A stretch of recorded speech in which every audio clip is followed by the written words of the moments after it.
What's going on, everybody? Just want to read a text here to get things started. This is Joe from Chippewa Falls, Wisconsin. He texts the Bonfire Sports Hotline saying, beating the Riders never gets old. How about that for a game coming back from the bye as the Winnipeg Blue Bombers sweep the Saskatchewan Roughriders in all three games this regular season? Tonight's final score, 31-13 for Winnipeg. They improved to 13-2 on the season, and also secure a home playoff date. That's not the West Final necessarily yet, but it will be at least the Western semifinal at IG Field this coming November. Welcome inside Game Day After Dark. My name is Darrin Bauming. Zach Schnitzer, the Schnitz, is on his way home to his studio from IG Field. What a madhouse on Matheson it was tonight. 33,234 people in attendance, capacity crowd, and great to see a sellout and so many orange t-shirts and orange gear in the crowd for this Truth and Reconciliation Day and the game version on this very important day as well. Well, I don't know where you guys want to start. Maybe we can start with the Blue Bombers defense, because without their level of play tonight, Winnipeg would not have been where they finished with a win tonight. They did allow nearly 400 yards of total offense tonight, 390 total net yards the Saskatchewan Roughriders put together, but Winnipeg shut down Cody Fajardo and the Saskatchewan Roughriders offense when they needed to. 6 takeaways tonight. 6 times the Blue Bombers took the ball from the Roughriders. Yeah, one time was in garbage. Another, you could almost say, was desperation mode, 3-down territory for the Saskatchewan Roughriders and a turnover on downs. But either way, the way they took the ball away really kept the momentum in the Winnipeg Blue Bombers' favor. They took it away on downs in the second quarter. They took it away Jamal Parker interception in the second quarter. He returned that 37 yards to the Saskatchewan 37-yard line, original line of scrimmage. Not the 37, but the 38. Could have been a perfect interception and return for Jamal Parker, but I'm sure he's hitting the locker room tonight feeling perfect with the way that interception went for him. Of course, Cody Fajardo fumbled a snap early in the second half. That was recovered by Brandon Alexander. And then, as I mentioned, a turnover on downs in the third quarter, a turnover on downs in the fourth quarter, and then that late interception in garbage time. Shout out to everybody who is joining us here. Tons of people have jumped on. Love having everybody joining us here live on Game Day After Dark. I don't know. Maybe I should go through some of the comments tonight and love everybody for joining. Well, it looks like I'm having a little bit of trouble finding the site.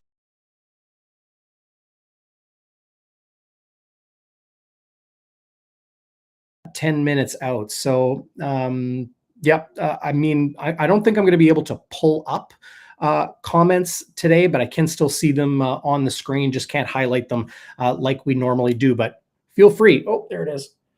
Hit the Bonfire hotline, 204-816-TIPS. That's 816-8477. Standard text message rates apply, just like when you text your mama, is the way I always like to say it. Following tonight's huge win for the Winnipeg Blue Bombers, they sweep the Calgary Stampeders.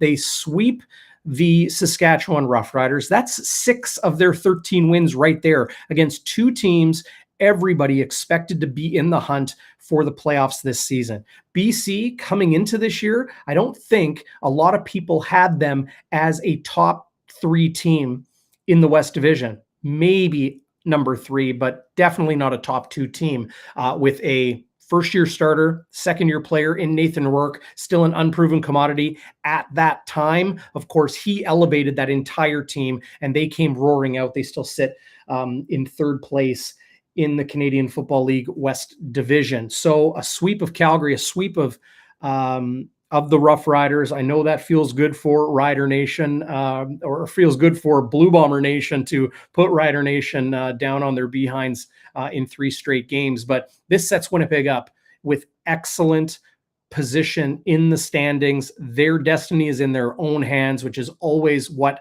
football teams want. 2 more games remaining against the BC Lions. It's a home and home with a bye week in the middle in week 20.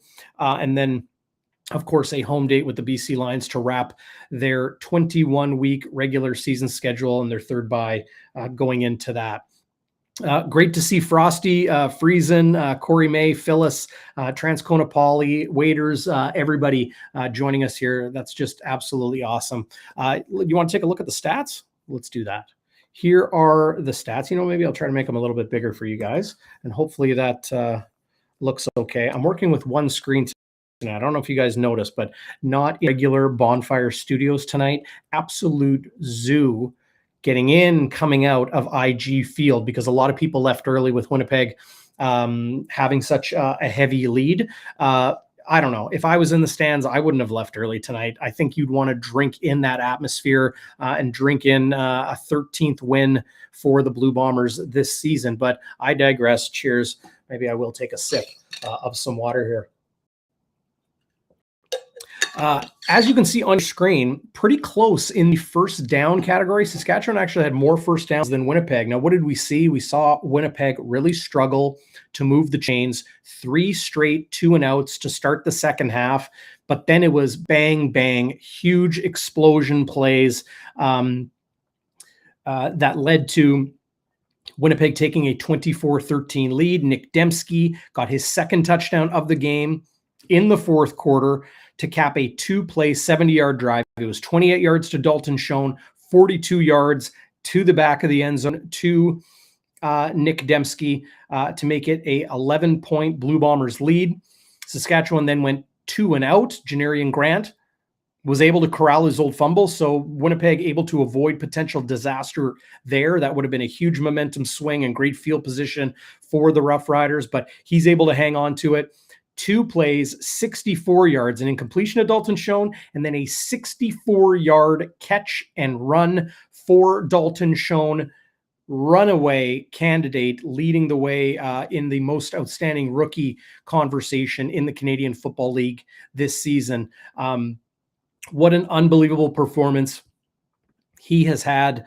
He had tonight, and he has had all season. If you look at Dalton Schoen's numbers, game high 8 targets, tied with Nick Dembski, 4 catches, 125 yards, led all pass catchers tonight, and 3 second down conversions. But where does that leave him in the season rankings? Well, Dalton Schoen now moves into first place once again, has it all alone with 11 touchdowns to lead the Canadian Football League. Dominique Rhymes, BC Lions, they do play this weekend. So we'll see if Rhymes is able to stay neck and neck with them there. How about Nick Dembski? He has 5 touchdowns in 3 games against his former team, the Saskatchewan Roughriders, this season, including 2 touchdown games, one tonight and one in the Banjo Bowl as well, in that absolute beatdown at IG Field just a couple weeks ago. He is 3rd in the CFL, all alone with 9 touchdowns this season. When Greg Ellingson went down to injury, the Blue Bombers decided to move on from Kenny Lawler and Darvin Adams. People were wondering, is Nick Dembski the guy? Is Greg Ellingson going to be the guy? Well, then Greg Ellingson goes down to injury a couple times this season. There's Dembski. There's Dalton Schoen stepping up and leading the way. Schoen also leads the entire Canadian Football League in receiving yards this year. He is ahead of Jalen Acklin by about 32 yards, ahead of Dominique Rhymes, Gino Lewis. Those are the 4 receivers that have over 1,000 yards this season. Dalton Schoen leading the league with 1,113 receiving yards this year. Curious out there what you guys thought of this Blue Bombers victory. Of course, the defense played extremely well. The offense hit when they needed to. But I thought the defense was really the catalyst to everything coming together for the Winnipeg Blue Bombers tonight. In the first quarter, a couple things that stood out to me. Adam Bighill with a huge sack on Winnipeg native Keenan LaFrance, who got the start at running back for the Rough Riders tonight. LaFrance finished with just 24 yards yards on the ground. He only carried the ball 6 times. Cody Fajardo was actually the game's leading, or the Roughriders' leading rusher tonight with 9 carries for 36 yards. The man they call Swerve, Kieran Moore, he definitely had a day today, 10 catches on 13 targets for 76 yards. But it was Keenan Schaefer-Baker who definitely led the way. Only 3 catches, but had 110 yards, including that long of 52 that helped set up their only touchdown tonight. That says it all. Like last year, it was all about the Winnipeg Blue Bombers not allowing touchdowns in the fourth quarter. Well, they're continuing to play extremely well and keep sevens off the board. Cody Fajardo, that turnover on downs in the fourth quarter, like he had a touchdown on his arm to hit Keenan Schaefer-Baker in the flat. He would have strolled into the end zone to make it a much closer game at that time, but that fell incomplete. That was a turnover on downs. I think it was their 5th turnover of the game, and just an absolute backbreaker for the Saskatchewan Roughriders. I thought one player in particular that really played well, especially in the red zone, was halfback Dietrich Nichols, the man I like to call the human tarp or the tarpaulin. He is just absolutely lights out in the red zone. He even made that great play in the end zone that reminded me of the play he made late in the 107th Grey Cup, rather, or pardon me, 108th in Hamilton just this past 2021 season. Fritchie, I agree with you. Nichols was great. He is just really elevating himself every single week to play better and better. And one of those big reasons why, the Winnipeg Blue Bombers defense is playing so well. I see Zach has joined us. I want to make sure he's finished his bite. Looks like he's chewing and having, I'm going to bring him in. What's going on, Schnitz? How are you, man? Well, I didn't get a chance to eat anything at the game. So I was, just scarfing down a granola bar here because I need to have my energy up, buddy. But the Saskatchewan Western playoff chances were just shown the door, baby. I saw your tweet, and I wanted to let you have it. I didn't want to say it, but that's a great headline you wrote there. Love that. What a game! Like, where did we go in the third quarter? My God, 3 straight 2-and-outs to start. Wow. And just one thing that I noticed, Darrin, was the field position battle. Like Vedvik punting it, and whatever was happening with Janari and Grant and our return and his blocking, we were just starting from way back in our side of the field, and I thought that really played to Saskatchewan. All night it was great, right? Like Vedvik versus Legio in the punt game. I thought that was critical. Oh, Legio had a great game, I thought. And he tackled someone too, right? Like he tackled the returner. Great tackle on Mario Alford. Yeah. Yes. What happened to Alford? Did he go out? Because I didn't see him return punts or kicks. I didn't see anything specific to that.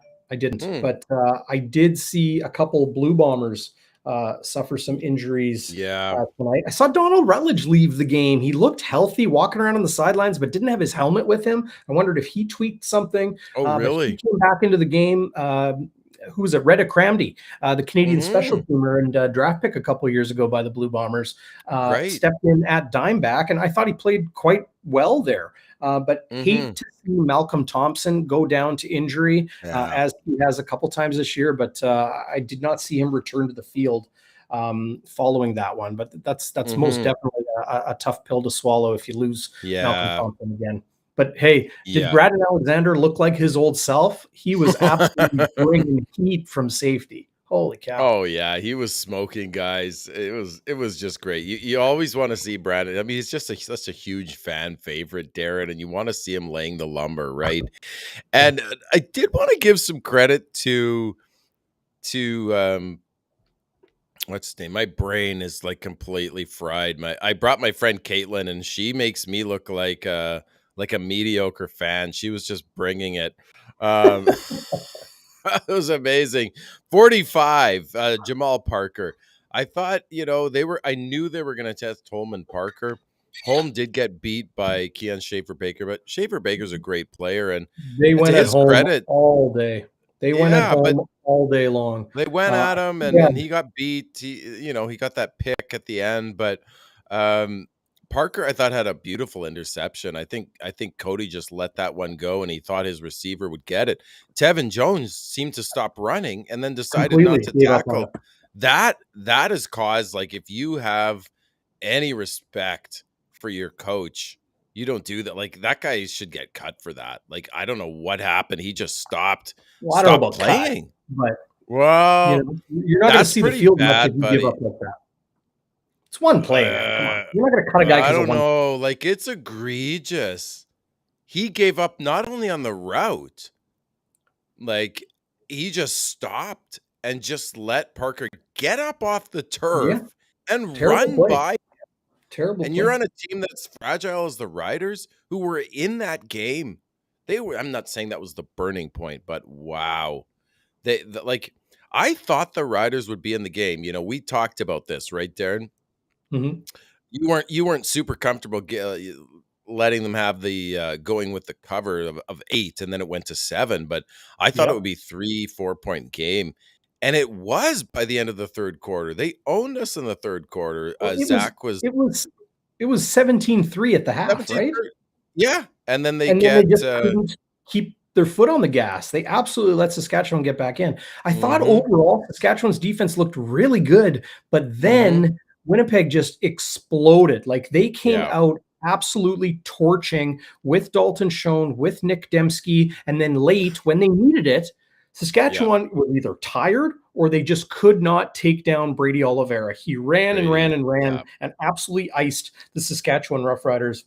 I think Cody Fajardo did not play his best game despite throwing for over 300 yards, but he had opportunities to score and he kind of blew it. I have no doubt the Ryder Collins shows are going to be pretty hard on their QB1 in Saskatchewan right now, and at 6-9 on the year.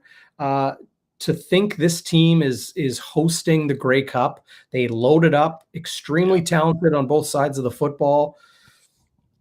And their season looks completely lost at this point. Done. 6 wins in 15 games. Ouch. And I love what you said there with Brady Oliveira icing the game. And by the way, it was starting to get cold there, so that's a nice little allusion to it starting to freeze, buddy. But he iced them, and to me, Darrin, it looked like, and it was out of reach at that point, really, but it looked like just the Riders just sort of bowing their heads in defeat and just giving up on the season. I'm not taking anything away from Oliveira. I loved, he had a 6.7 yard average. He looked really good in the first quarter. Actually, I thought they went away from him a little bit, maybe too much in the third quarter. But again, I'm not gonna judge Buck Pierce, but boy, like, he just ran up the gut at will, and I just wondered, are they just sort of laying down for the slaughter there? This is against their bitter Prairie rivals. They've lost 3 straight.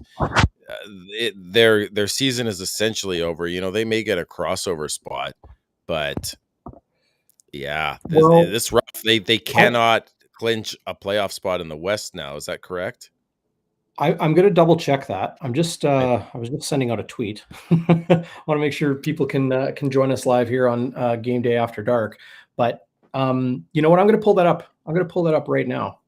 And I think the other thing that was, I'm just trying to square myself up here. I mean, you look good. You look really good. I look good.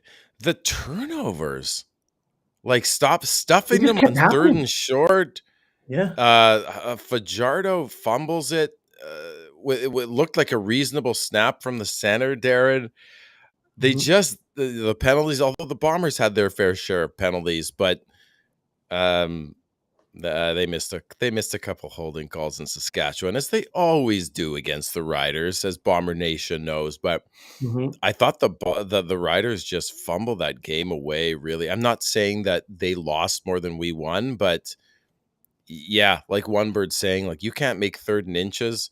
And then they had a 3rd and 1 where Fajardo could literally have just fallen forward or ran forward. And you saw a couple fullbacks and then the running back there. And like, what are you doing? Like, if I'm a Rider fan, I'm incensed at that. This team could not afford those turnovers. And that pick, I don't know if it was Tevin Jones who stopped running. I think it was a bit overthrown, Darrin. Well, if he quit Wow. running, it was clearly overthrown. But great Yeah. job by Jamal Parker to, It was a continue great tracking it. catch. Yeah. Yeah, great catch. But I thought like, what did you think of the offense? Because it looked like some of the receivers dropped a few balls, but then I saw Schoen looked like he was overthrown on one, but then I saw him being coached up by, I guess it would be Kevin Burgoyne on the sideline saying like, hey, you have to come back in. And he patted him on the head, and then Zach patted him on the head. So, we don't know, like maybe they just weren't on the same page. They were clearly just going for the big throw, though. Like, they really were living. Like, it eventually Zach worked. completed 14 passes, 4 of them for touchdowns over 25 yards. Like, it's insane. No, it eventually started working. Before I give my thoughts on the offense, I just want to mention this. So, the Saskatchewan Roughriders have qualified for the playoffs 16 of the past 19 years. Oh, wow. 16 of the past 19 years, they have qualified for the playoffs. They're hosting the Grey Cup this year. As I mentioned, extremely talented on both sides of the football. Coaching staff has been in place for a long time. Jason Shivers, Jason Moss, Craig Dickinson, everything was set for them. They're now, if Calgary wins over Toronto, what is that, tomorrow? Yeah. If Calgary wins, Saskatchewan is eliminated from West Division playoff contention. Oh, okay. So they're not qualify for the playoffs via the crossover. And to be perfectly clear on this, that means they have to have a better record than the 3rd place team in the East. They cannot have the same record and win by tiebreak. They have to have a better record, plain and simple, to qualify for that. Winnipeg has now this stat from Mike McIntyre of the Winnipeg Free Press. The Winnipeg Blue Bombers have now won 7 straight head-to-head games against the Saskatchewan Roughriders.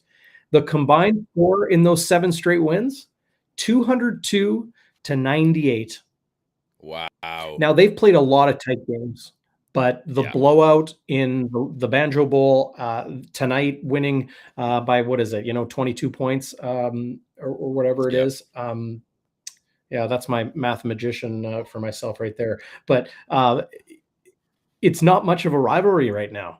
These days, 5, 6, 7 years ago, Saskatchewan having very good teams, going on to winning the Grey Cup in 2013 and that sort of thing. They used to beat the crap out of the Bombers. And Rider Nation used to really grind it in there and throw salt in the wound and the rest. Winnipeg has been dominant over their prairie rivals as of late. 3 meetings in the regular season this year. That's the first time that's happened in a long, long time. They also played in the preseason. Not that that matters, but it is 4 meetings per year. And now the only way they will play each other again is if Saskatchewan magically wakes up and magic wand and turns their season around, and they're able to, come out of the East and meet the Blue Bombers in the Grey Cup. Winnipeg's offense, I was getting a lot of messages on the Bonfire hotline. Nice. I know you love that hotline. Thank you, everyone. If he doesn't get enough messages on there, he gets cranky. Yeah, well, he needs to get those messages. I got messages right now. Like, somebody called and then they texted and said, "Sorry, I called by mistake." Friesen here. What's going on, Friesen? Oliver is not the timid running back he was earlier in his career. I couldn't agree more. He looks just authoritative running the football. And it wasn't just the big runs to ice it late. He picked up 5 and 6 yard carries when it really mattered. Very impressive performance from Brady Oliveira, I thought, tonight. What were his numbers? Well, I think he had 101 yards, 6.7 yard average. That's right. And then, he didn't even have a catch. Only 4 receivers caught passes tonight. Yeah, Schoen, 4 catches on 8 targets for 125 yards. Before you joined us, I talked about where he is, leading the league in touchdown receptions, leading the league in receiving yards with 1,113. Of course, the players right on his heels, Jalen Acklin and Dom Rhymes and Geno Lewis, they all play Right. later this week, so we'll see how that goes. But Nick Dembski, 5 catches on 8 targets, 94 yards. He also carried the ball 3 times for 21 yards. So he did a great job with those jet sweeps and that sort of thing as well. I thought Greg McCrae was a nice kind of change of pace. He carried the ball twice for 9 yards, had that one nice run of 7. But when you get your quarterback able to hit on some of those deep shots and not turn the ball over, like Zach Collaros was 56% tonight, 14 of 25 throwing. Not his greatest numbers, No. but did not turn the ball over, threw for nearly 300 yards, 296 on the day, 4 touchdowns. So what does that result? You only go 56% passing. It doesn't sound great, but it's not quite 60. Yeah. You throw 4 TDs and no interceptions and nearly 300 yards. Well, that gives you a quarterback efficiency rating of 151.4, which is almost perfect. 7 points off perfect. Yeah. So, I think not enough is said with how stabilized this Blue Bombers team is, with good defense, with a complementary group of running backs and receivers, or receivers that can run, or running backs that can receive, that from one game to another, Greg Ellingson's out, step up is Nick Dembski and Dalton Schoen, and you get a 2-touchdown game from Carlton Agadosi, and then Rasheed Bailey has a touchdown in the early parts. And Bolo played well today again. Yeah, I think 3 you're catches seeing an on 4 emergence of him. targets for 36 yards. So, Yeah. I think he's slowly getting a little bit more comfortable. He had one play in particular. So he caught pretty much everything his way. I think there was one incompletion, which was very, very good defense by the defender who was guarding him. So overall, I think the Blue Bombers offense was doing great. I want to hear from everybody out there. What did you like best about the Blue Bombers offense in tonight's 31-13 win over the Saskatchewan Roughriders? The defense, though, to me, Zach, and I'd love your take on this, was that stabilizing phase of the Blue Bombers game tonight that really just didn't allow Saskatchewan to get too much going. They really just, allowed yards, but didn't allow points. Just one touchdown allowed tonight, and that was, a pretty impressive play from the Saskatchewan Roughriders. But the goal line stops, the short yardage stops, the takeaways, obviously, all part of that. Defense was on point. I thought, Caitlin and I, who I took, my good friend Caitlin, I think she's on the chat here. She was just awesome. Hi, Caitlin. Sorry you had to watch her daughter made us some signs. It was just amazing. She, like I said, she made me look like a mediocre, like quiet little monk sitting next to her, and that's not easy to do. But she rocked it. But yeah, like the I was impressed. I looked at Goche. He got beat, on a longer pass. Holm gets beat. Rose gets beat on one when Fajardo escapes the pocket. There's a few gaffes, but and then Rose has that PI, which some called questionable. But other than that, they were opportunistic, man. They were opportunistic, and turnovers win you football games. Yeah. Right. We had the nothing turnover at the end, but we had 5 turnovers in the game. Really held them in the red zone, except for 6 turnovers. I was really impressed, and Willie on those guys were just getting off the ball quick, and tons of pressure on Fajardo. I loved what the defense brought. They gave up yards, but it's that typical Richie Hall bend but don't break, which they hate. But it is what it is. Saskatchewan moved the ball on us, but you get 13 points. It doesn't matter if you have 400 yards of offense. 13 points is 13 points, and I just thought I agree with you. I thought the defense was great, and I would give a nice little shout out to Jamal Parker, who hasn't been there very long, right? Picking up a really important interception there, and Growing stalling. pains.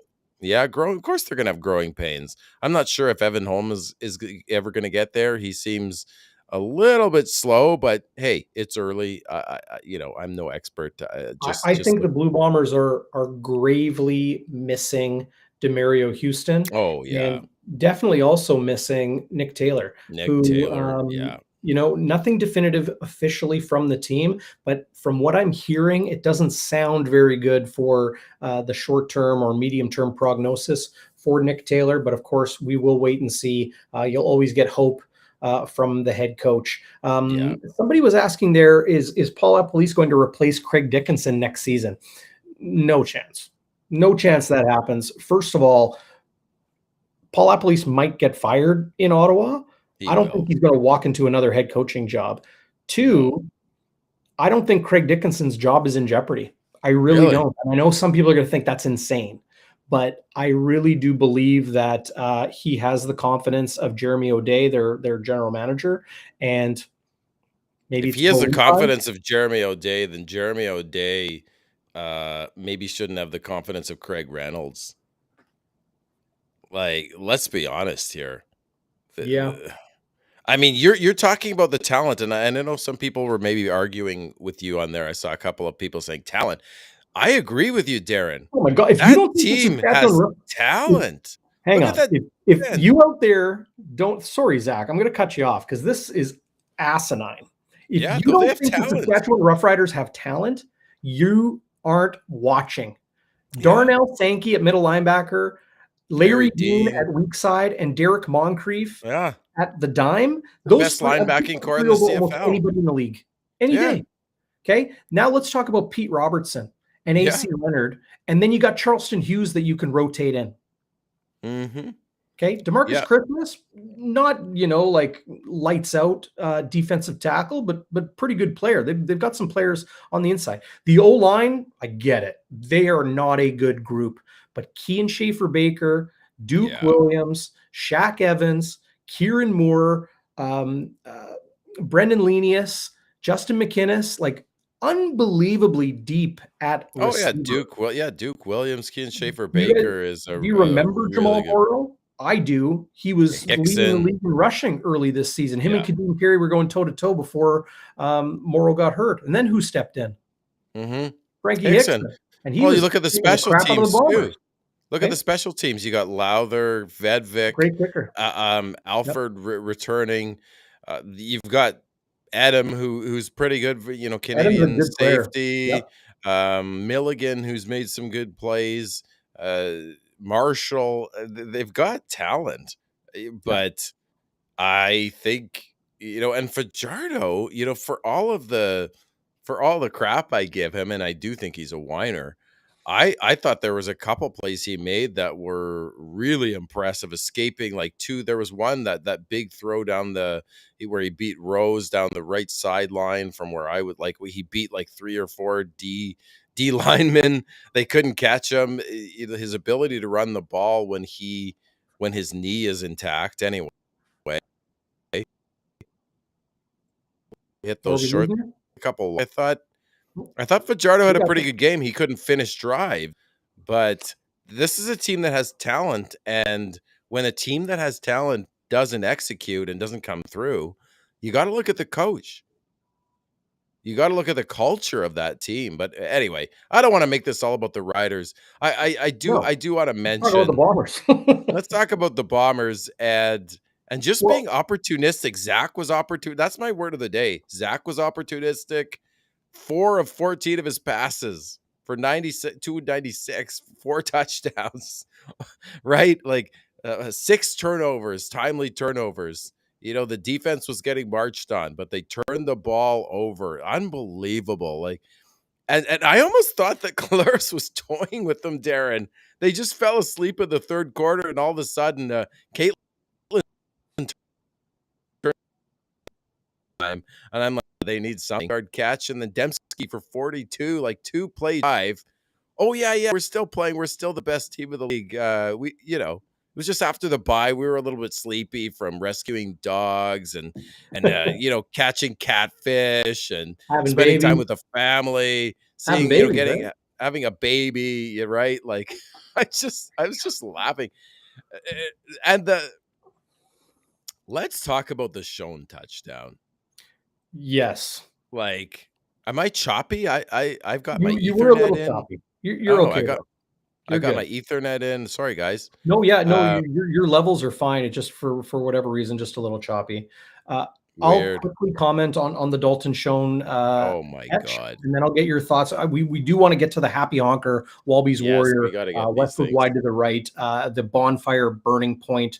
Lots of great candidates for those tonight. So we'll do that in a second. But you will see diving touchdown catches. You will see touchdown catches that are tons of yak yards after the fact, one-handers, all of those sorts of things. What Dalton Schoen did tonight on that touchdown catch was elevate, out physical, and then make an athletic catch. And then great running after the catch to get to the end zone.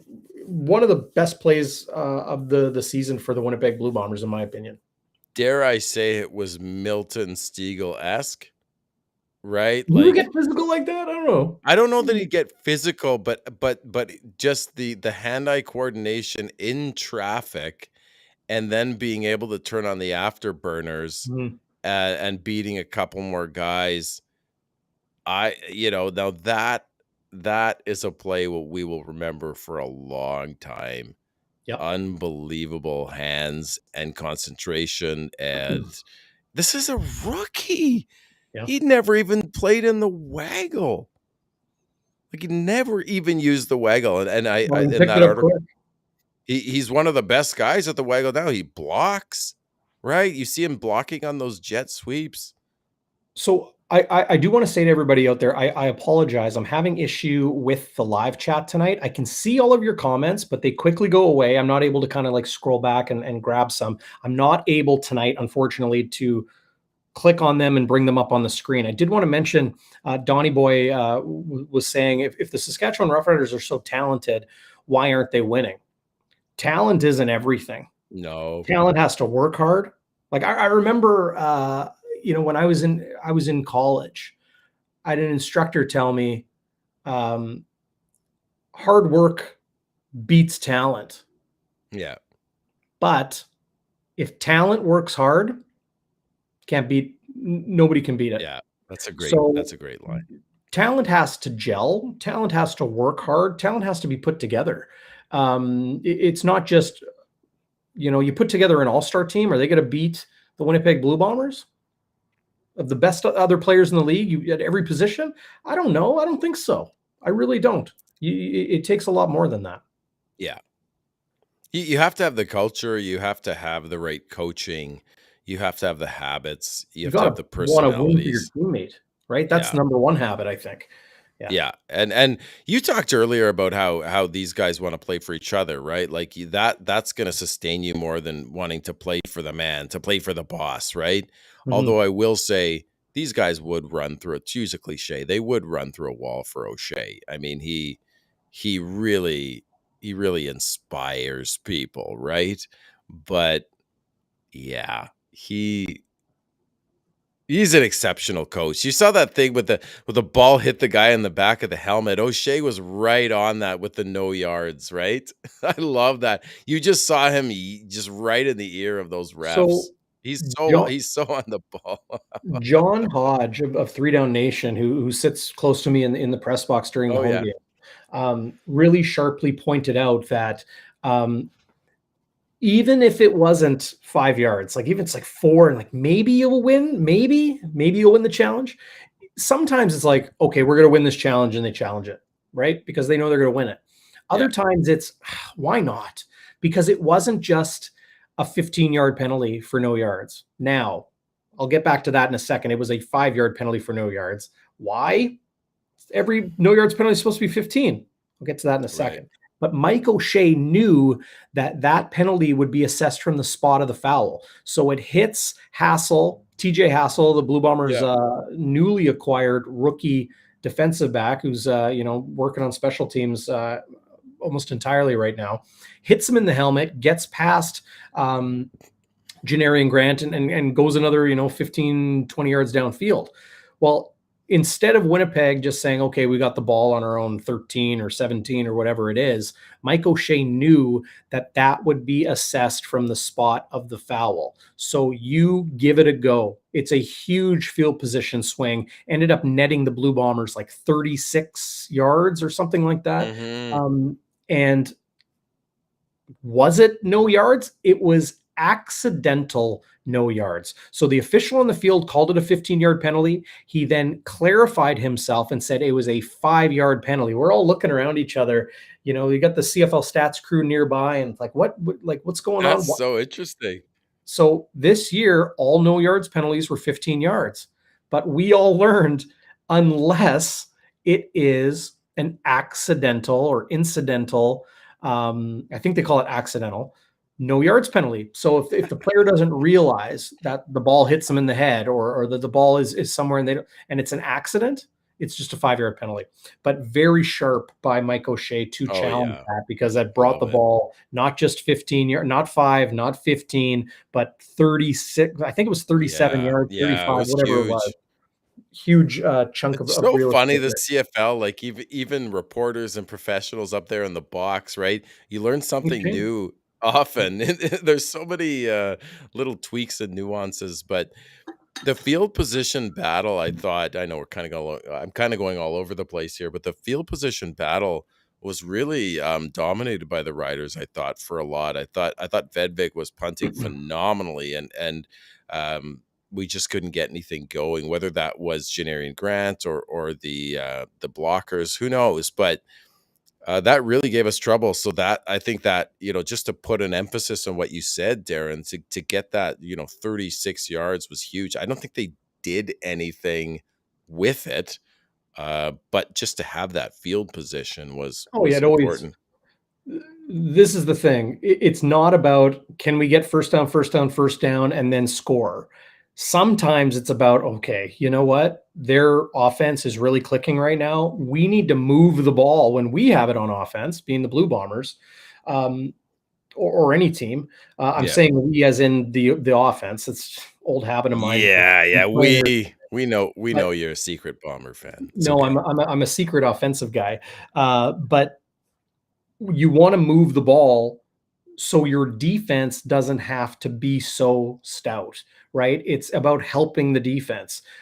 If the offense can move the ball and get it to midfield or flip the field with a big play, it takes a lot of pressure off the defense, because instead of it being like a punting situation where you put it to midfield, you're now punting into opponent territory, and that defense can allow a first down or two, or a chunk play or two, and still keep the opponent out of field position.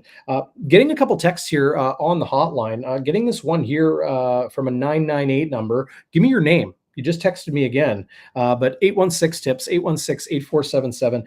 Dalton Schoen, will he get NFL looks? Schoen will get NFL looks. So did Kenny Lawler. I hope Schoen can stay, says this texter. Is that selfish? They add. Grant must have had an off game. He missed a bunch of kicks, like a bunch of returns. I think that's just how good a returner, a punter Vedvik is for the Rough Riders. Well, he had one knuckler too that really fooled I think the knuckler was the one that went off Hassel's head, maybe. But there was another one that really fooled Grant, and he dropped it. It was he's a special punter, Vedvik. I can see why they got rid of John Ryan. That's a bright spot for them. Yeah. But great night. Great night. I even forgave the wave. Steve sitting behind me. Oh, Zach, they're doing the wave. I'm like, what's that? 17-10. I know. And guess what? Third quarter. I know, and that's exactly the score we had against Montreal when we lost, and they started the wave, by the way, and then Zach got strip sacked. But I think some of that was the Truth and Reconciliation sort of buzz in the stadium. I think a lot of the fans that came in from up north, or that were just really excited about the festivities and honoring, survivors of residential school and victims of residential schools, and all of that. I think there was some of that in the air too, and so it didn't bother me. I thought, it was sold out. I think just the Bombers do a phenomenal job with partnering with Indigenous communities, with what Negan Sinclair does, and I just want to give a shout out to that. I think the dancers and the anthem and the pregame Well, how about stuff, the like the official too.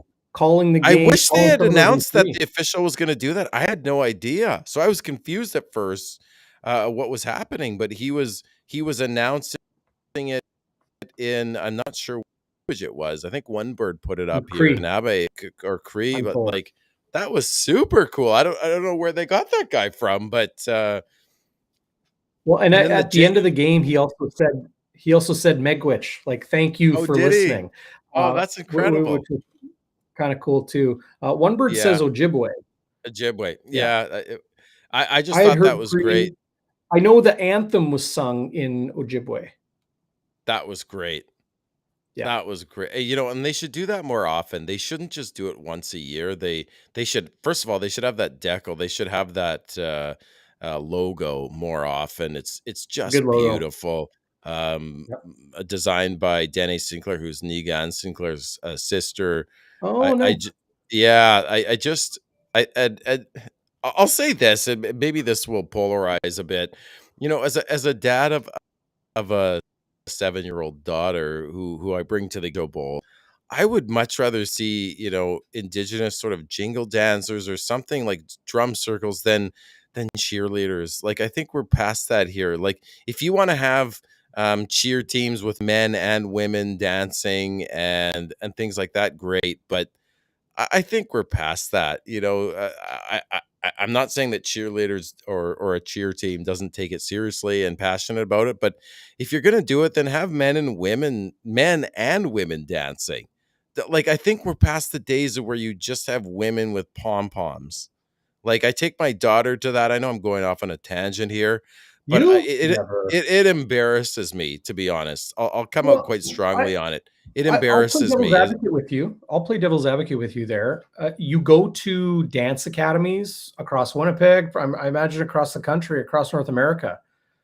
It's mostly women there, right? Yeah, I get it. I So I get what you're saying, but it's the idea. It the, just seems so patriarchal that there's these scantily clad women cheering for the men on the field. are they I scantily clad? Really? I don't know. Well, relatively, and they have these Come pom on. poms, and I You see just what the football players wear? They wear tighter pants. there's tight ends on the team, yeah, in more ways than one. But I just think, as a dad, I don't like it anymore. I think You know what? let There's no women on the field. There's women officials, right? That There's which is female great. There officials. was one, official there today. Yeah, Look, fabulous. I'm all for female empowerment. And if a woman can make the NHL, awesome. If they can make the NBA, great. If they can, better their, gender counterpart or whatever, amazing. I think that's awesome. Uh, I think football is probably the one sport, or one of the sports in the world, that I don't know if females are going to be able to break through that. The Manitoba Bisons, and some other teams have had kickers. Canadian junior football has had females play defense and play traditional non-kicking positions. But pro football, I don't know if we will get there. Someday would be awesome. All the power to women out there that play football and want to play football. I hope that there's a Michael Jordan out there, or a Clara Hughes out there of football, that can go and shatter that boundary, or hurdle, or whatever you want to call it. That's awesome. But when it's all men in a very masculine driven sport like football, and there's women dancing, I think that's okay. I personally don't have a problem with it.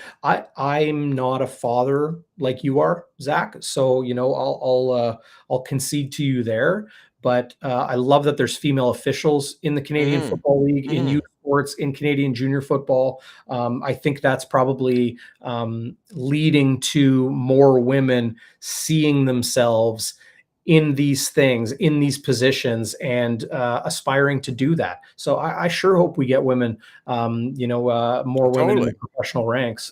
Yeah, I guess I don't have an issue with the dance team. They have a stunt team too, where there's guys. I like the stunt team better. I'm happy. I'm more proud to show them off to my daughter than the cheer team. And there's no shade on the cheer team. They work really hard. And I realize my daughter dances. There's a lot more women in dance than men.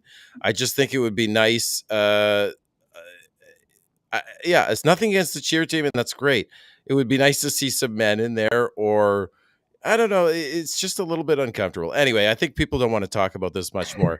let's get to our burning point, a Walby Warrior. Okay, let's do our Walby Warrior first. So the Walby Warrior, we award every game day after dark to the individual in the game that went to battle, put it all on the line, and helped their team. It can be a Rough Rider, it can be a Blue Bomber, it could even be somebody else. But do you have a pick for your Walby Warrior tonight? So my Walby Warrior really is Oliveira. Actually, I thought, you could argue that the Riders had kind of given up there, and he got a lot of his running yards in the fourth quarter, rushing yards. But boy, did he look fired up. He's now hitting the holes. Darrin, he's not sort of waiting back there. He's got his confidence.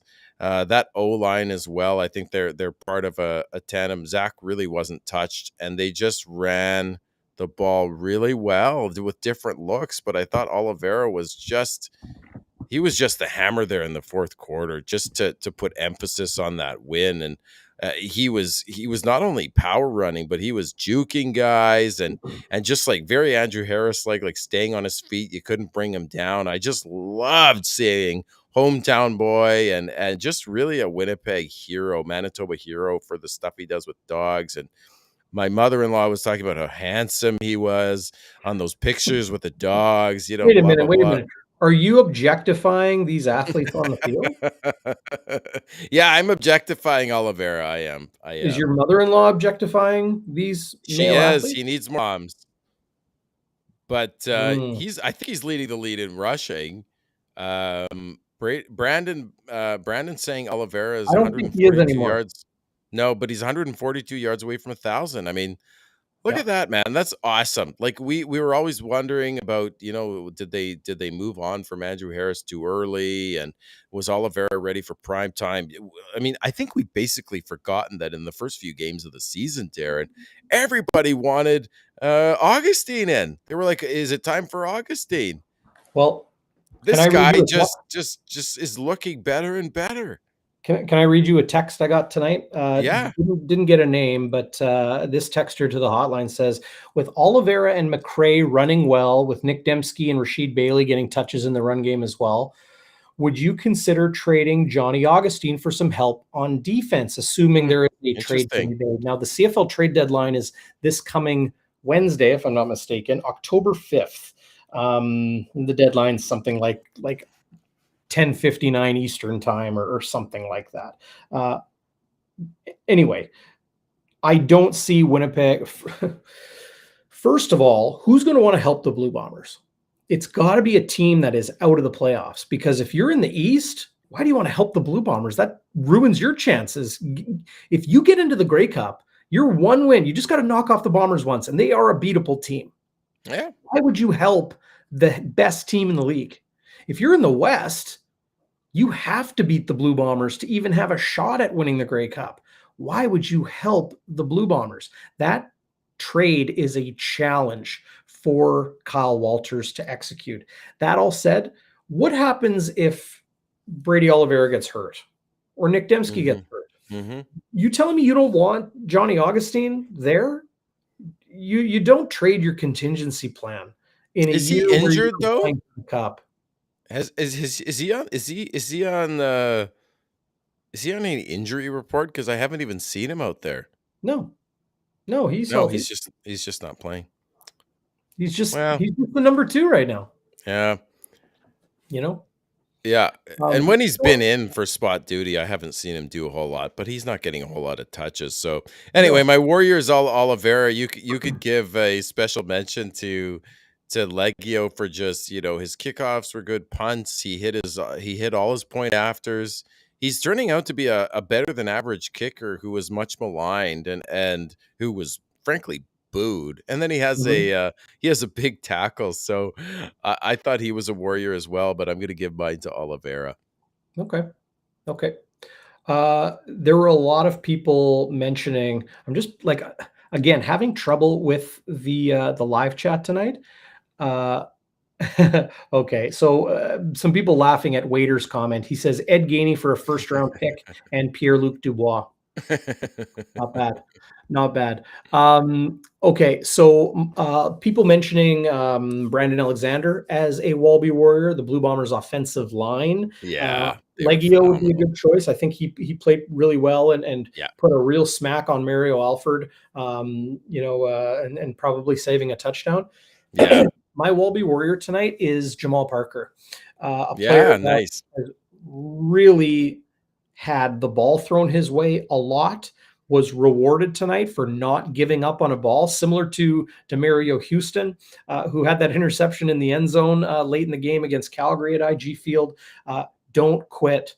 Keep working. And I think for Jamal Parker, this is a huge opportunity for him to Yeah, solidify himself as a CFL regular. He was not given that opportunity when the Blue Bombers defensive secondary was healthy. But now that they're down Nick Taylor and they're down Demario Houston, down Mercy Maston, they've needed Jamal Parker to step in. And I think he's done a good job in not allowing a lot of big plays. He had 6 tackles tonight. Winston Rose had 9. Those mm, aren't good things. You don't want your DBs to have no, tackles. no, you But don't. the Saskatchewan Roughriders, I thought they used James Tuck, their fullback, extremely effectively. Yes.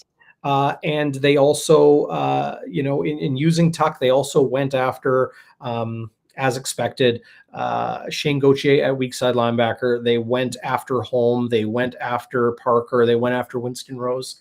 A lot And of wasn't yards. sorry, No, Darrin, wasn't that Tuck catch on Shane Gauthier, I believe? oh yeah, I but may be that's why wrong. they kept going to Tuck. Yeah, yeah. Did you freeze up on me? Love your pick. I think. Oh, did I? Oh, you're back now. Am I frozen? No, I'm I just want back. you to say I'm you love back. my pick again. I love your pick. I love your pick. I think it's Okay, great, Jamal Parker. Westwood wide to Well, the hold right. on, hold on. A couple What? things. Sorry, Darrin, but someone's saying that after Leggio tackled Alford, nobody saw him for the rest of the game. Like, Can did you he take out imagine? Mario Alford? Well, do you It- remember when Mark Liggio showed up to camp last season? Nobody knew he was a kicker because he was oh like, man, he's jacked. yeah, that's The awesome. other thing, I apologize. Augustine is a regular on specials and plays pretty well Yeah, there. So yeah. my bad there. I forgot about that. But yeah, sorry. You were saying Westwood ride to the right. Yeah, so for those uninitiated, the Westwood wide to the right is the moment in the game that either was a huge egregious error or something we didn't like. It can be on the field, off the field, that sort of thing. I'm going to quickly come out and say my Westwood wide to the right was the wave in the third quarter with the game 17-10 Winnipeg. That said, I will caveat it by saying a lot of people at the game tonight that it's their first Bombers game ever. Yeah, that's super cool. So go have fun. I get it, but for many, that really rubbed them the wrong way. I know. And again, usually I'd be incensed about the wave up 17-10 again, just like about when we were playing Montreal and lost. But yeah, I think some of it was the excitement of the just the great job Yeah, the Bombers did and Indigenous folks coming and flying in and honoring the whole really tortured history. So I think some of that was the excitement of it, but maybe I'm wrong about that. I'm not sure. Huss must have been losing his mind. Jeff Kabila says for sure, for Well, sure. good note from Scott Roger here. Scott, by the way, rifle up, and I think I saw you on the Jumbotron tonight, but he says wide to the right is Jason Moss calling third and short from the Yeah. shotgun. Yep. Happens That over and was over again. super dumb. Super dumb. Bombers Just do it too. I don't see it very often. I see Prukop But come they in and just do. plow forward for 5 or 6 yards. God, Prukop's good on those short yardage ones, eh? Man. I hate to say I told you so. Yeah, Was you that did. what's your westward wide to the So right? my wide to the right, honestly, Tevin Jones giving up. Like I know maybe I'm emphasizing that a bit too much, but Well, that's a good pick. Tevin Jones giving up on that long ball, and then insult to injury, just basically stands there while Jamal Parker gets up and just continues to run it back to the Saskatchewan like 45, completely flipping field position.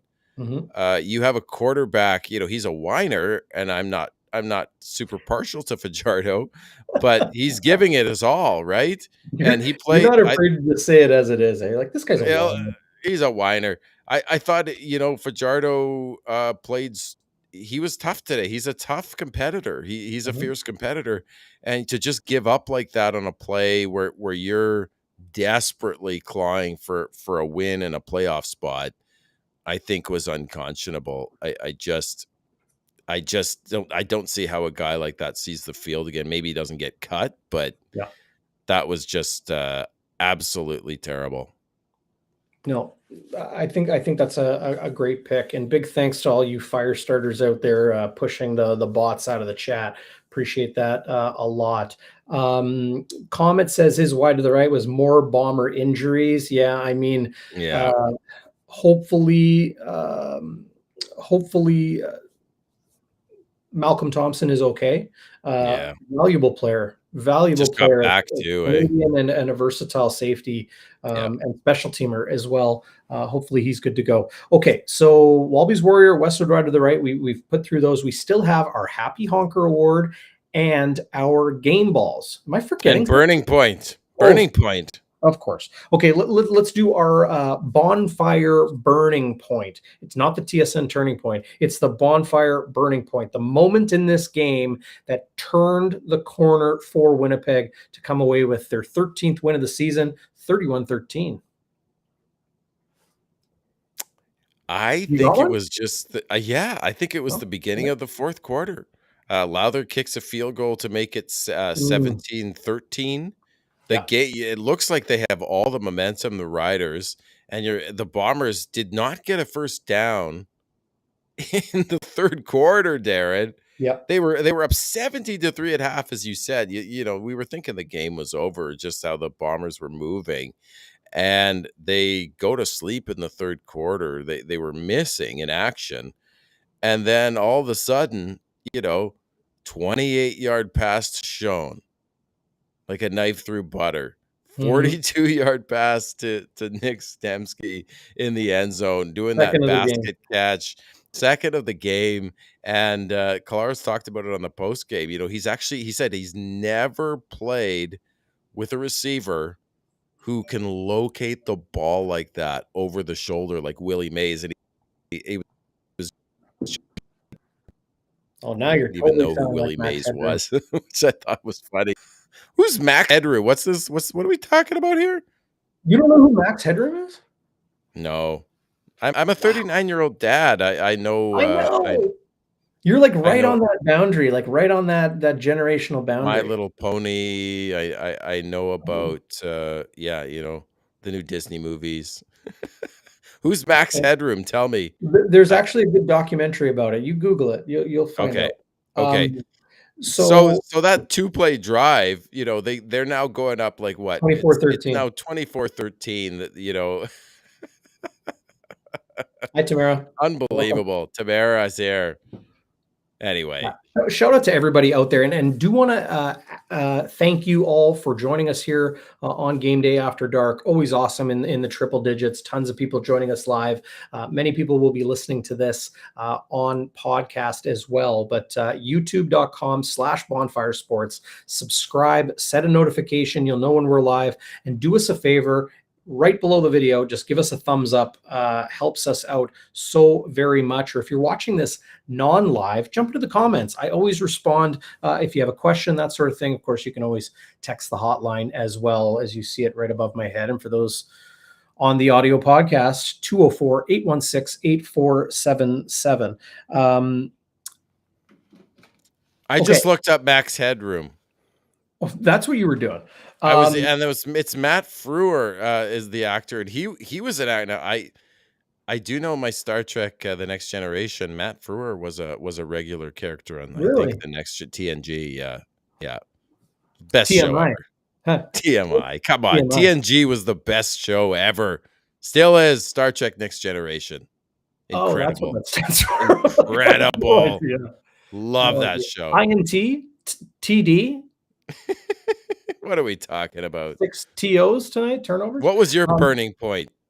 Okay, so like you're absolutely right. The 2-play 70-yard drive with the Dembski touchdown made it 24-13. Janarian Grant, Saskatchewan goes 2-0 following that. Their third of the game. I think they ended up with 5.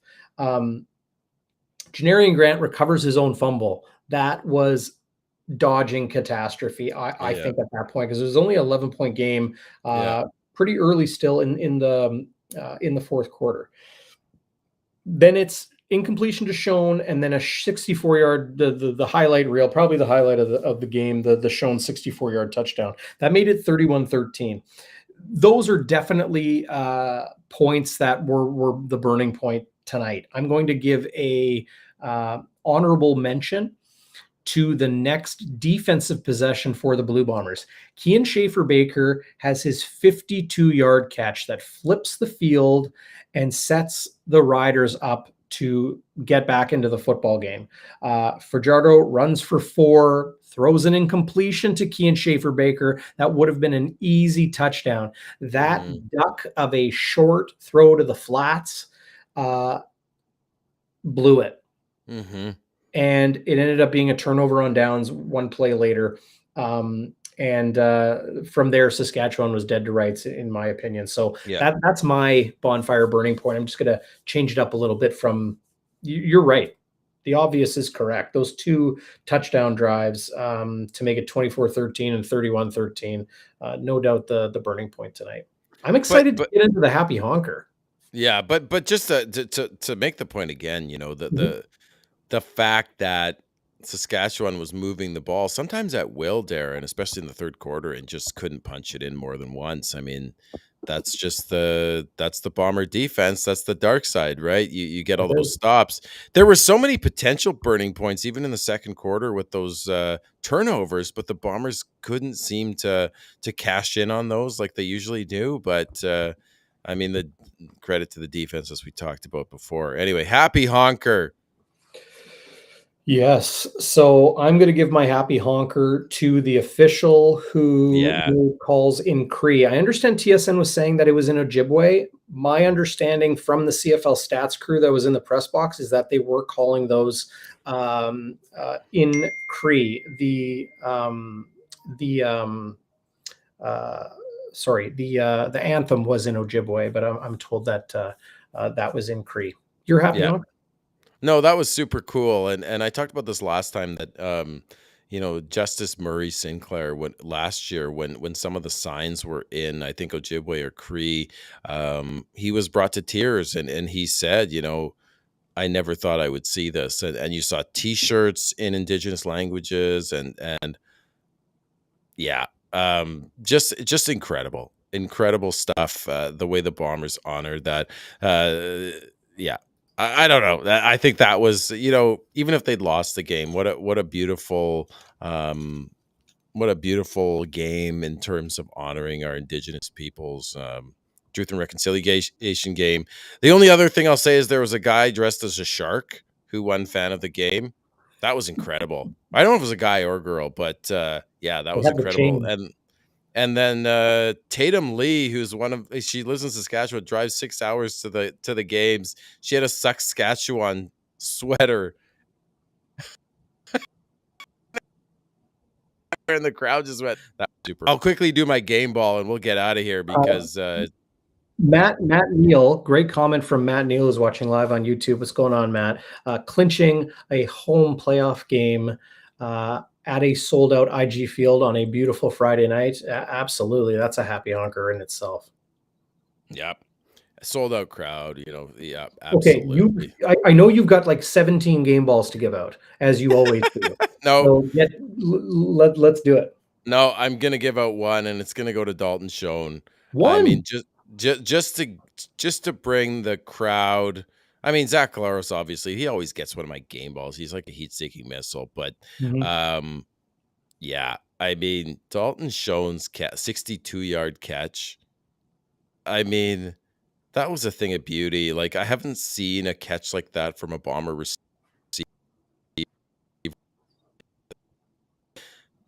Mills, Kenny Lawler had some highlight reel ones, but that was incredible. And I just think Schoen is a revelation. That I know it sounds similar to Strevelation, but that's my name for him. That's my name. He's a revelation. This guy's a rookie. He now has the most touchdowns by a Bomber rookie. He surpassed deceased astronaut Neil Armstrong, who had 10. I say that in jest a little bit. And yeah, it's just this guy. I mean, I'll just add a note. I'll just add a note for you there. So his 1,113 yards this season is a rookie record, and also has a rookie record, 11 touchdowns. Yeah, the 11 touchdowns for a rookie in Blue Bombers history, behind Perry Tuttle, Romby Bryant, Chris Matthews, and James Murphy. So to become the all-time rookie leader in receiving yards, he needs 261 yards to pass Perry Tuttle for that record. In 3 games. Interesting.